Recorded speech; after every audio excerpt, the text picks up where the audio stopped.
Ismail Mgunda ni mchezaji mzuri sana. Wale wanaweza kuwa second, alafu baadaye wakawa ndo first. Yaani ukamleta foreign akawa kama second ambao mloko bei kubwa ile akawa first. Lakini kwenye kuperform, atakaye perform zaidi anapata namba ya moja kwa moja. Ndio kitu watu wanachofanya siku hizi. Anaweza akatatua tatizo ambalo linamkabili Suleiman Mwalimu. Tatizo la striker ni dunia nzima. Haijawahi kuwa na striker ambao watu wakasema naam. Katika Afrika walibahatika miaka miwili walipata striker kama Aziki. Sio Mayele. Mayele. Walipata Mayele. Ambaye Mayele alikuja kuimprove tena alivyoenda Egypt. Ndani ya Pyramid. National mwenyewe akala 2 vile vile. Kwa watu wakasema kweli tumepata striker ambaye unakuwa kuna wasiwasi naye. Kumpata striker ni aghalabu sana sasa hivi Afrika. Ndio hao akina Mwalimu. Huyu Mwalimu unaweza kuchukua kawaida lakini ni striker mzuri. Shida inakuja kwamba striker yeye kapewa kazi ya kufunga tu. Lakini anaweza sifunge hata mechi 3, lakini ni striker. Lakini huyu ambao nyinyi mnatajwa kwamba mmeshamaliza naye Ismail Mgunda mpaka sasa na goli moja tu. Inawezekana kama Mwalimu kuna vitu ameviona. Unajua sisi jicho letu na Mwalimu tofauti. Mwalimu anaweza kaangalia hata kama kufunga lakini striker akasema nikimuongezea kitu huyu atajamfanya jambo. Kama unavyoona Duchu kaongezwa nguvu, sasa hivi anacheza mpira, lakini watu washamsahau. Kiwabaya kaongezwa nguvu first 11 ya Simba. Kwa kuna wachezaji ambao kaongeza nguvu, wanafanya vizuri. Mfano, unaona Kagoma foreigner amekaa benchi mpaka anataka kuondoka kwa sababu ya Kagoma. Kwa kuna wachezaji wazawa wakipewa nguvu na wakaaminiwa, wanafanya mambo makubwa. Striker kama Boko, mbona alifanya mambo makubwa, lakini striker wa ndani. Kwa kama Mwalimu alimuona hata kama akufunga goli, lakini akajua nikimuongezea kitu huyu nitapata kitu, jambo itakuwa zuri zaidi. Mchungaji, unaiona Young African ikitoa ndoo ya NBC? Inawezekana. Yaani hapa kuna mawili. Anaweza akachukua ndoo au asichukue. Kata vitu viwili. Lakini la muhimu ni kuhusu hiyo mechi kwa sababu Azam naye kashaanza kunogewa. Kaanza kunogewa kamfunga hivi sana yeye anapata tayari ya kumfunga tena. Kuna habari kwamba kuna mazungumzo kati ya huku na huku. Mazungumzo watu wanakaa wanazungumza baadaye mavunjiko waga yanavunjika mazungumzo. Mazungumzo gani ambayo yamezungumzwa? Wewe nikupe huko, wewe nipe huko. Una uhakika mchezo ungefenda 120? Lisemwalo anasema lipo.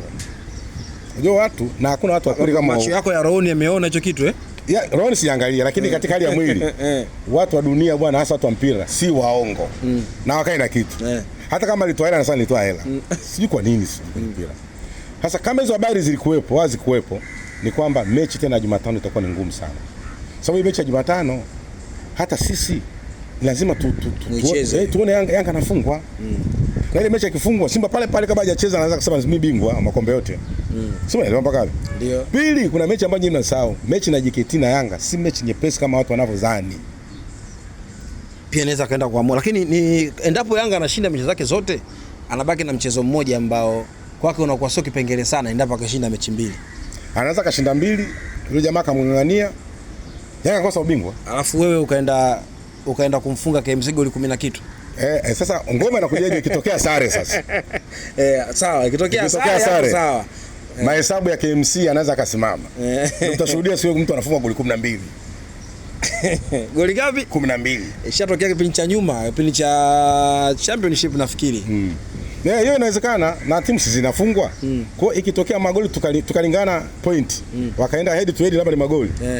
Watu wanaweza kufanya utaratibu timu ikakala hata 8 au 10. Kwa maana yake kuna hatihati hata timu moja kufungiwa sasa hapo. Hiyo hata jaji matokeo. Ngoja nikueleze. Watauliza kwani timu kufunga goli 12 inawezekana? Aghalabu sana mchungaji. Ni aghalabu. Dakika za mwisho. Ila kwa Arosto ya Simba. Wanaweza kufanya. Watu wana Arosto muda mrefu. Mkatoa mlungula. Arosto muda mrefu. Yaani Simba anaweza kupata magoli 12. Simba akapata magoli 12. Inawezekana. Siku hiyo mnajipanga. Kwamba si kazi ni kufunga na kama steka hata wawili. Kujipanga kuna mambo mengi, kujipanga ndani ya uwanja na nje ya uwanja. Nje ya uwanja inaweza kuwa ni ngumu zaidi lakini uhakika ni kucheza. Lakini unasema Simba na Yanga wana nyepesi zaidi nje ya uwanja kuliko ndani ya uwanja. Bwana hii kitu nimekushuhudia watu wanasema nje ya uwanja mkafanya mipango afi kabadilika. Wewe Yanga kama ulitoka kwenye nyumba ya jirani wewe ulitegemea kitu. Sasa hiyo mipango sasa. Nakwambia na siku ile wangekosa ile nyumba ya jirani Yanga wangevalia nguo mwenge. Ili mradi apata nini? Ashinde tu mechi na sifungwe na Simba.